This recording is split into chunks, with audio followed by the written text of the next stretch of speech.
good evening, and welcome. Tonight we are going to be reading this book about the United States. Let's just dive right in. Here's where the United States is located in the world. United States. Many natural wonders.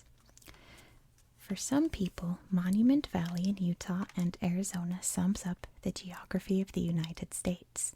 The valley is famous because it has starred in many Western movies. The towering outcrops or buttes are like nowhere else on Earth. But the spectacular valley is just one of the many different U.S. landscapes. The country is the third largest in the world and contains a wide variety of scenery, from snow-covered mountains and dry deserts to steamy swamps and huge lakes. Although the United States has some of the largest cities on Earth, there are entire regions that are too cold or too dry for many people to live.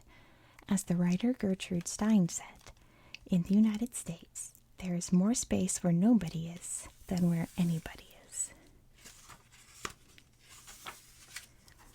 Beautiful land. The song America the Beautiful, written by Catherine Lee Bates in 1893, celebrates the diversity of land that stretches from sea to shining sea. The two seas are actually the Atlantic and Pacific Oceans, which form the country's eastern and western edges. To the north, the United States is bordered by Canada, and to the south by Mexico. The main part of the country, containing 48 states, is known as the Contiguous United States, sometimes called the Lower 48. The remaining two states are Alaska, the largest state, located in the far northwest of the North American continent, and Hawaii, a group of islands in the Pacific Ocean, 2,100 miles west of California. In the east, geographers divide the United States into regions based on their landscapes and climate. The first region is the Atlantic Plain that runs along the eastern seaboard. The country's oldest cities are located on the East Coast, including Boston, New York City, Philadelphia, and Washington, D.C. The coast is indented with estuaries that provide natural harbors. The weather is colder and more extreme in New England, at the northern end of the plain. In the far south, the peninsula of Florida has a subtropical climate. To the west, the Atlantic Plain is divided from the heart of the country by the Appalachian Mountains, which run from Maine to Alabama. The Appalachians are so old that they have largely eroded away. The highest summit is only half the height of many peaks in the Rockies, a much younger range in the west. The heart of the country. The west side of the Appalachians is known by Americans as the Middle West, or simply the Midwest. Most of it is covered by a large flat grassland known as the prairie, which is French for meadow. Tall grass once covered more than 140 million acres of North America, but much of the Midwest has been plowed up into fields. Today, only 4% of the original prairie remains. To the north, 5 huge bodies of fresh water called the Great Lakes overlap the Canadian border. Only Lake Michigan lies entirely in the United States. To the south is the low-lying coast of the Gulf of Mexico, where the Mississippi River meets the sea. The Mississippi, together with its tributary, the Missouri, forms one of the largest river systems in the world. It flows south through the Midwest, draining more than 40% of the lower 48 states. The river collects huge amounts of sediment. When it reaches the Gulf, the silt settles and makes a network of mud islands. The river splits into hundreds of channels to create the Mississippi Delta. West of the Mississippi lie the Great Plains. This drier region has shorter grasses than the prairies. In the late 19th century, this area represented the frontier of U.S. settlement. It became famous as the Wild West. In the 1930s, drought turned much of the soil of the southern plains into dust. Crops spoiled, and huge clouds of dust swept what became known as the Dust Bowl. Natural hazards. Drought and dust storms are not the only natural threats to the United States. The southern Midwest is swept by hundreds of tornadoes each year, while the Gulf of Mexico and East Coast are regularly struck by hurricanes. Farther west, there are active volcanoes in Alaska and the Pacific Northwest, California, and Hawaii. California also lies on the boundary between two plates of Earth's crust, the San Andreas Fault. The fault has caused severe earthquakes in San Francisco and Los Angeles when the plates rub against one another. Rugged West. Beyond the plains, mountains and plateaus cover the remaining third of the United States. The Rocky Mountains, Sierra Nevada, and Cascade Range are known as the Western Cordillera.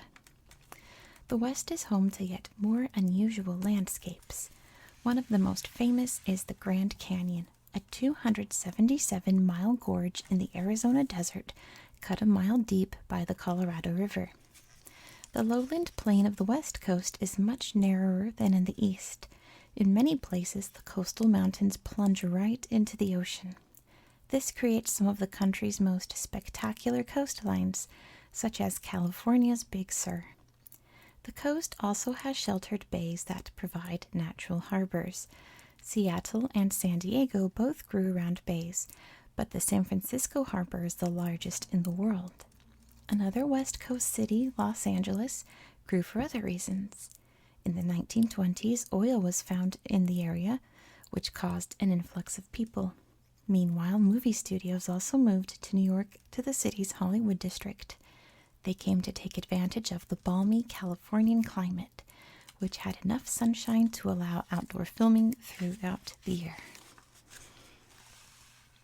National treasures.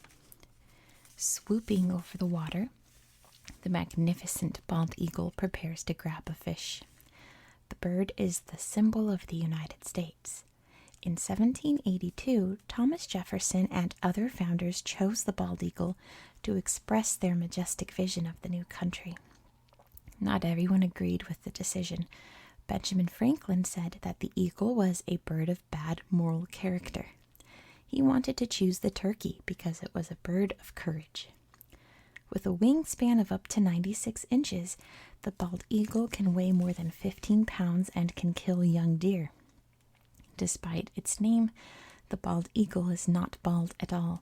Its head and tail are covered in thick white feathers, while the rest of the body is brown. The eagle's name comes from the old-fashioned English word balid, which means white.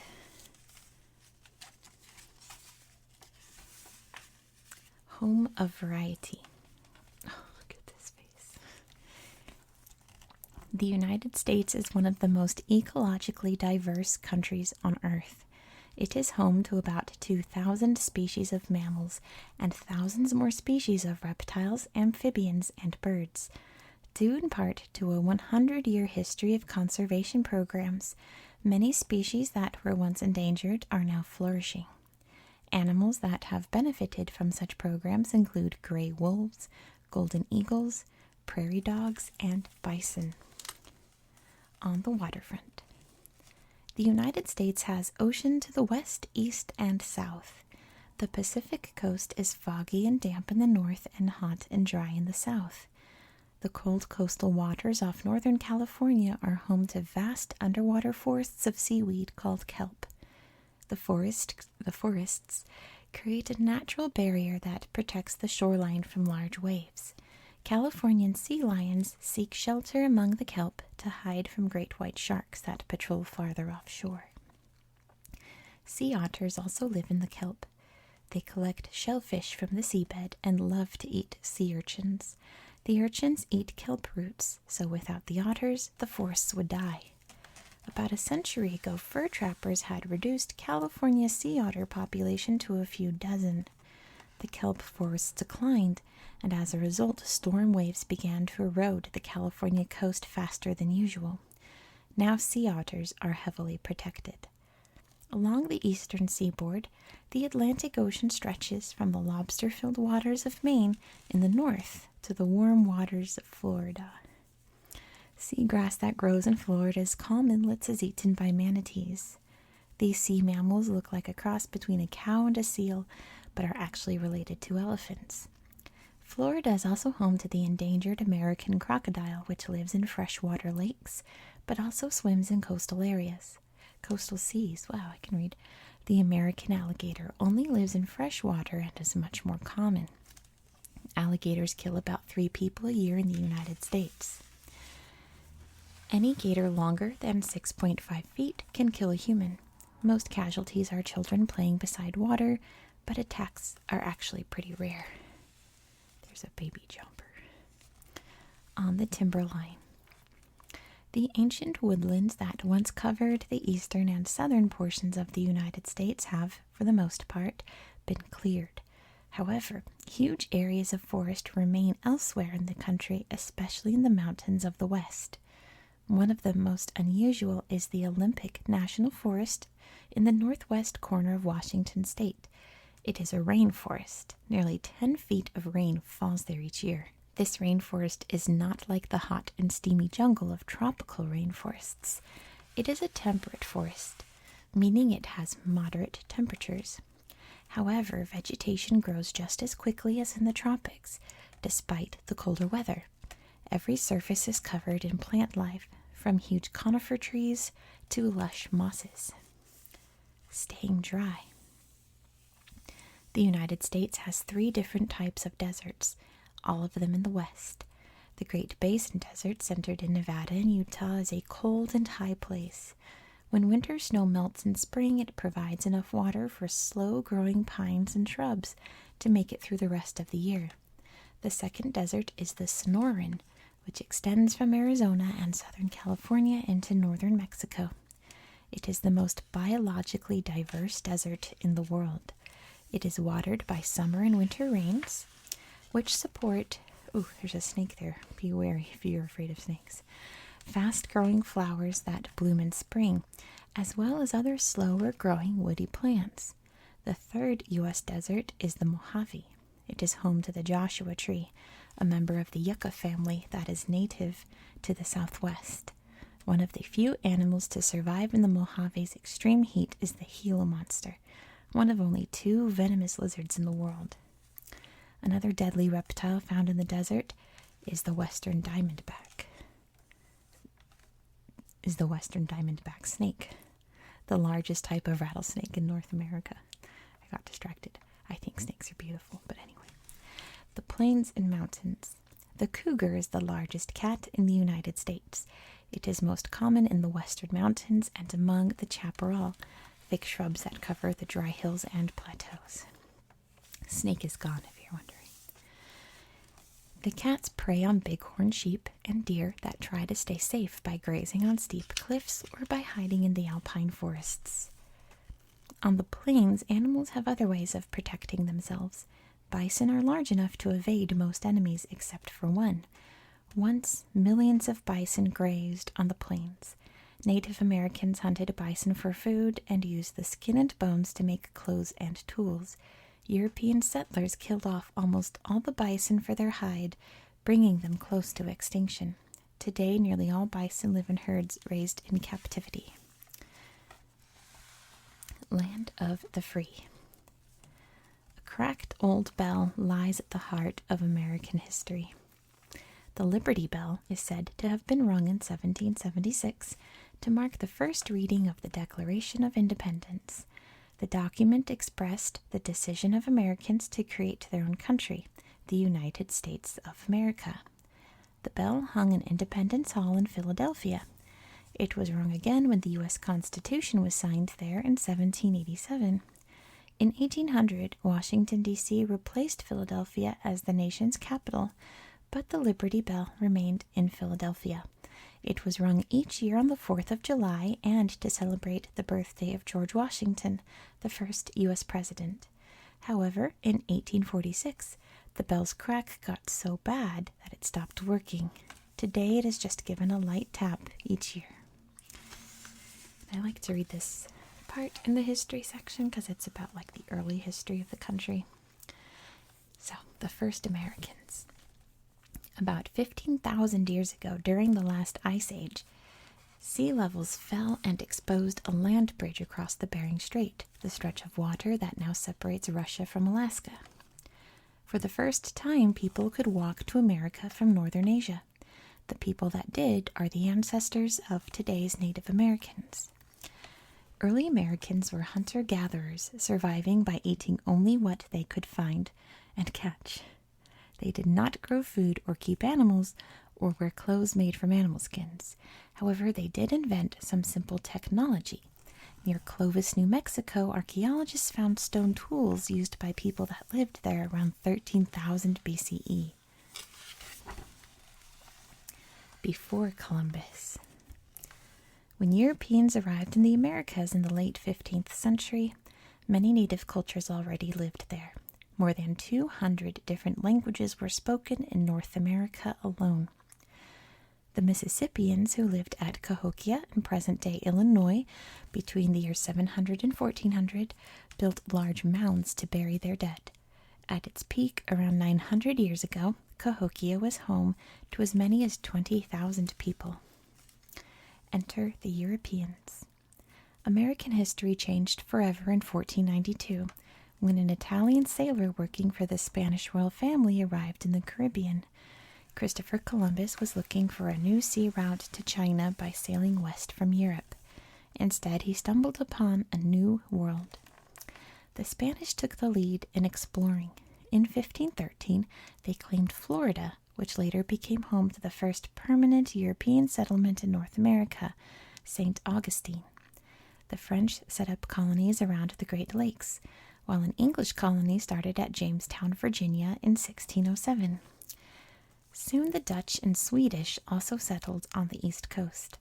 In 1620, 102 Englishmen and women, known as the First Pilgrims, crossed the Atlantic on the Mayflower. Many hoped to find freedom to practice their form of Christianity. They settled in what is now Massachusetts, but found it difficult to grow food. They would have starved if not for the kindness of native people. The Pilgrims' first successful harvest is still celebrated by American families today at Thanksgiving. Many Europeans were eager to move to the new colonies, but other newcomers had no choice. During the 17th century, slave traders shipped Africans to North America. There were 1,600 slaves in America by 1650. A second later, that figure was 236,420, about 20% of the total population at that time. Revolution. By the start of the 18th century, the British had taken over the Swedish and Dutch colonies on the East Coast. The French had trading posts along the Mississippi River. They founded the city of New Orleans near the river's delta in 1718. In the 1750s, France and Britain began to fight in the Ohio Valley and Great Lakes. Britain won the war, and France gave up all of its lands east of the Mississippi in 1763. The British King, George III, wanted the Americans to pay for the war with France and raised taxes. The colonists were outraged that they did not have the right to protest the tax hikes in the British Parliament. In April 1775, fighting broke out between colonial militia and British troops. The Revolutionary War had begun. The Patriots, as the rebel colonists became known, set out to change British laws. But many came to believe that they could only protect their freedom by creating their own country.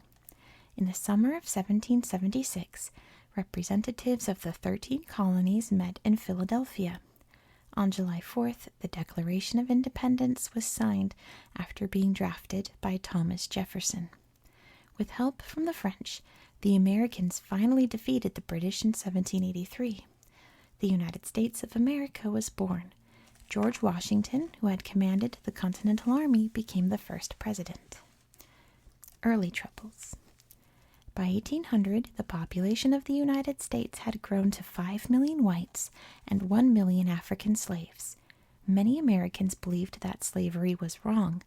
By the 1830s, it was illegal in the northern states. In the South, however, people wanted to keep slavery. The economy relied on crops like cotton, which needed a lot of workers to grow and harvest. By 1860, tensions over slavery were escalating.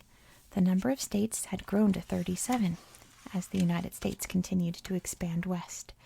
When Abraham Lincoln took office in 1861, He opposed slavery in any new state, but allowed it to continue where it already existed. Despite this, some states disagreed with Lincoln's decision. In all, 11 Southern slave states quit the Union and formed the Confederate States of America. Lincoln went to war to hold the Union together. Americans took sides. Whole families were divided by the Civil War.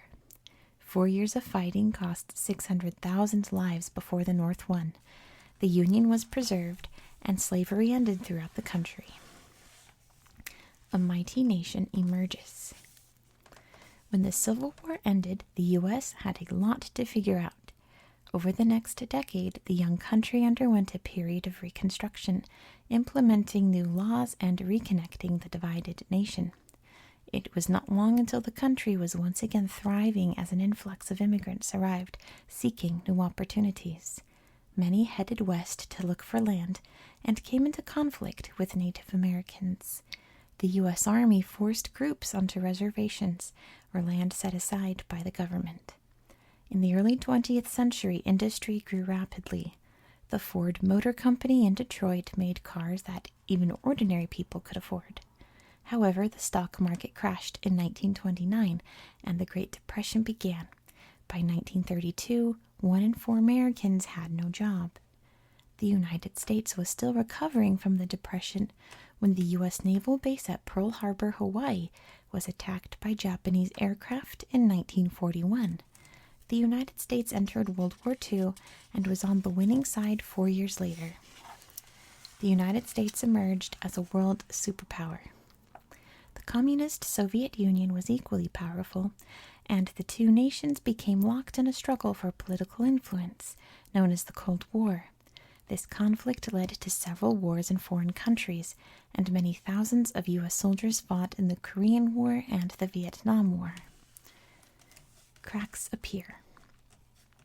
At home, the United States was changing dramatically. Since the Civil War, black and white Americans in the South have lived in separate communities. African Americans went to different schools and even had to sit in the back of a bus. By 1954, the Supreme Court declared that this segregation was illegal. African Americans began a long struggle for equal civil rights. They were led by the preacher Martin Luther King Jr. He was assassinated in 1968, but the civil rights movement went on. Although the struggle for racial equality continues even today, a major landmark was reached in 2008 when Americans elected Barack Obama as the first African American president.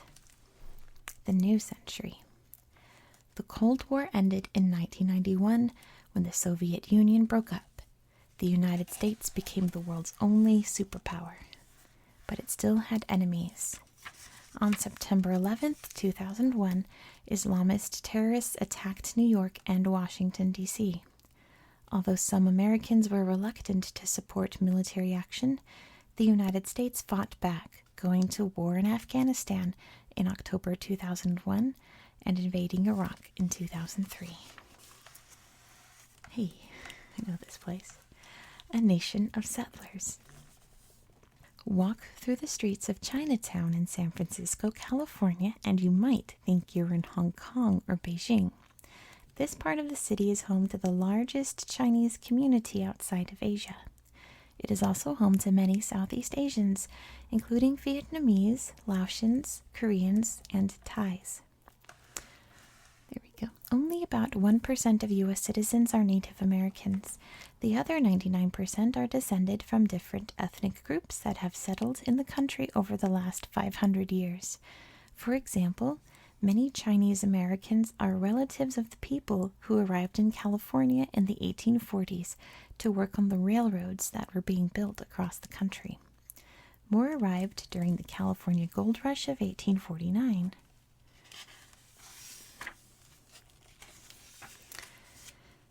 Getting an education. Most children in the United States must go to school from age 6 to 18. In some states, children may start school younger than this. Students generally go to 3 schools: elementary school until they are 11, junior high from 11 to 14, and high school until they are 18. Public schools are free, but about 10% of parents pay to have their children attend private schools.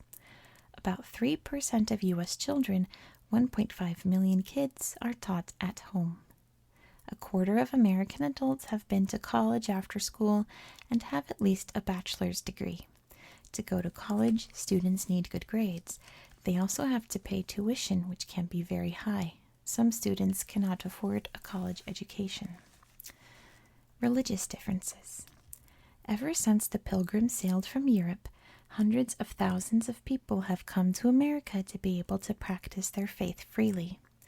Today, the United States is one of the world's most religiously diverse countries. Just over half of Americans describe themselves as Protestants, while about 1/4 are Roman Catholic. Mormons make up just less than 2% of the population. About 1.7% of Americans are Jewish and 0.6% are Muslim. World cuisine. It is difficult to describe typical American food because of the ethnic diversity of the country. You might think of hamburger and fries as a typical U.S. meal. In fact, the hamburger has its origins in Europe, just like other American dishes like pizza and hot dogs. One food that did originate in the United States is the favorite movie snack, popcorn. Native Americans showed European settlers how to make it, and it has been popular ever since. Popcorn. Different goals. Americans have sporting traditions that are often different from the sports enjoyed elsewhere around the world. The most popular U.S. sports are often minority sports in other countries. The most watched sport in America is football, known as gridiron in other countries, followed by baseball, basketball, and NASCAR racing. The world's most popular spectator sport, soccer, does not attract many U.S. television viewers. However, it is a very popular sport among pre-teenaged children. The U.S. women's soccer team is the most successful women's team in the world. American football grew out of a game similar to rugby played in the U.S. and Canadian colleges in the 1870s. Baseball was adapted from a British game called rounders. However, basketball is an entirely American game, first played in New England in 1891. Another sport with its roots firmly in North America is ice hockey, which was played by Native Americans in the 17th century on frozen lakes. Traditionally, ice hockey is most popular in colder states where icy weather is more common. However, modern league hockey teams play all year round in indoor rinks. There's even a professional team in Tampa, Florida, where the outside temperature almost never falls before freezing. Go Sharks! Another traditional American sport is lacrosse. It is a little like hockey played in the air. Players use sticks with small nets on the end to pass around a small ball and score goals. Not many people play lacrosse today, but it has ancient roots. Native Americans were already playing a form of lacrosse when Europeans arrived in North America. Musical styles. One of America's biggest cultural influences in the 20th century was its many styles of music. Jazz started in New Orleans, where it was influenced by the music of the Creoles, a community descended from Spanish, French, and African people. Jazz spread to New York and Chicago in the 1920s. It was popularized by musicians such as Louis Armstrong and later Miles Davis. Blues and gospel evolved from the music of African slaves working in the South. Along with jazz, they laid the foundation for the later forms of music, such as rock and roll and hip-hop. In the 1950s, American musicians such as Elvis Presley became the first global pop stars. Later artists such as Michael Jackson, Madonna, and Bruce Springsteen have helped American music stay at the top of the pop charts for more than 50 years.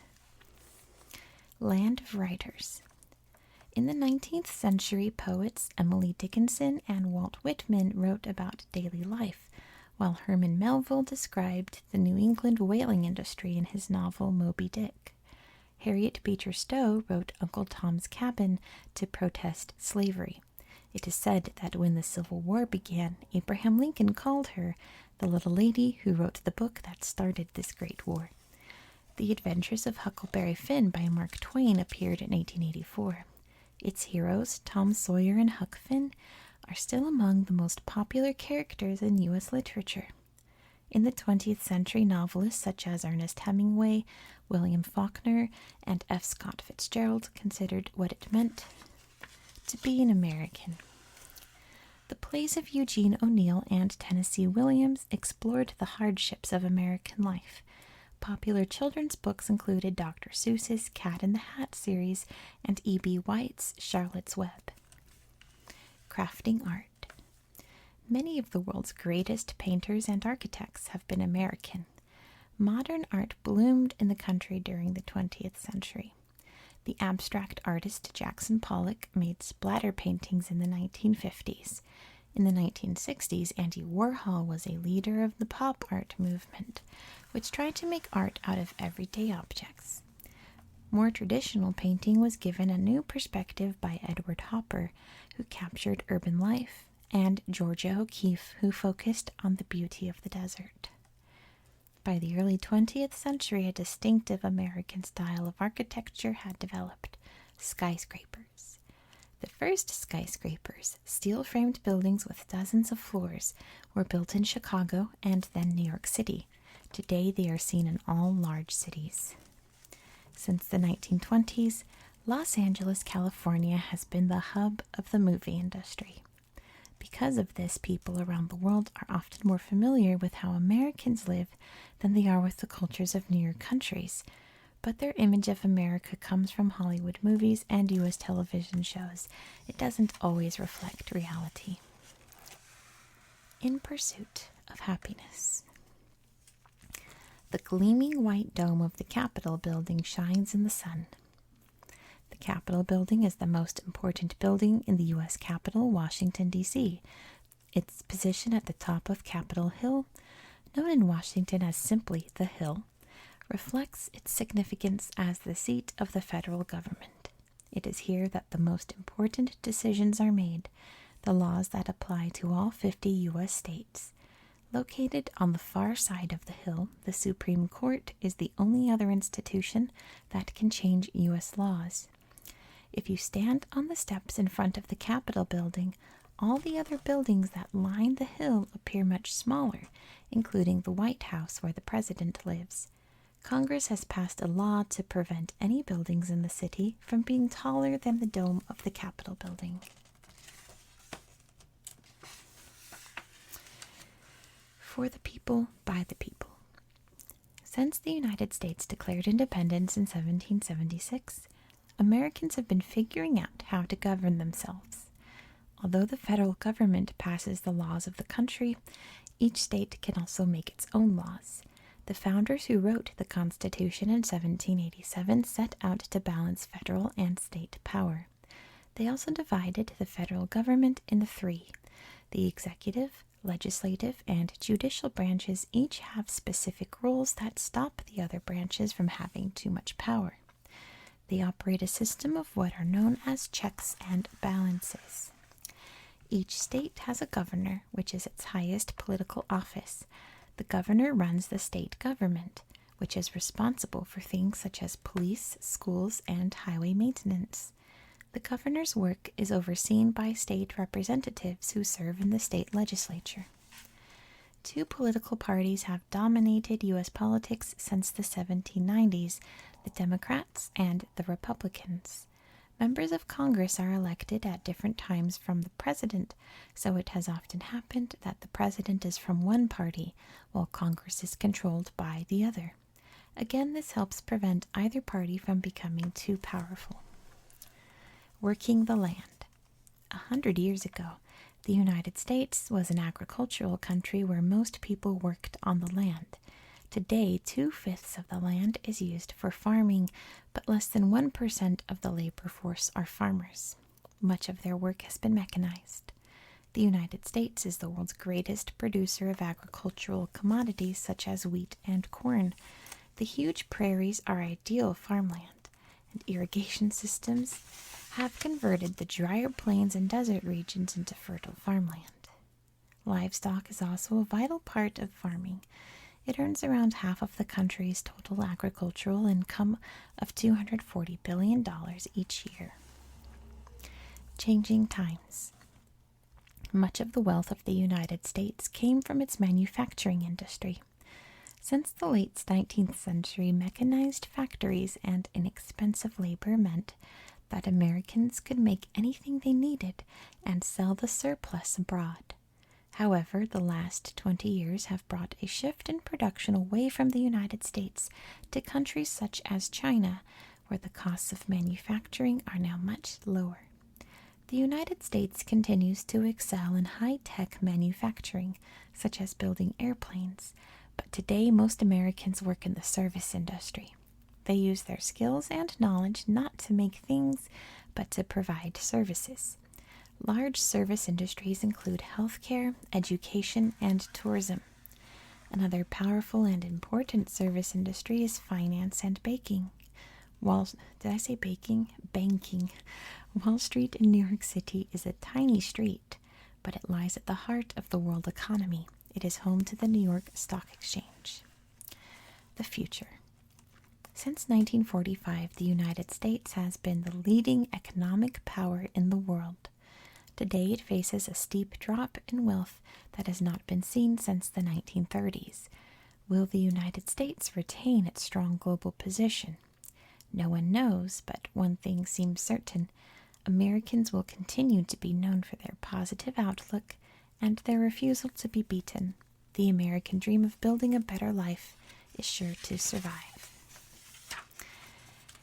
And that's the end of our book for the night. Thank you so much for watching. I hope you found this video relaxing and educational. And I hope that you have a very good night. Good night. Good night.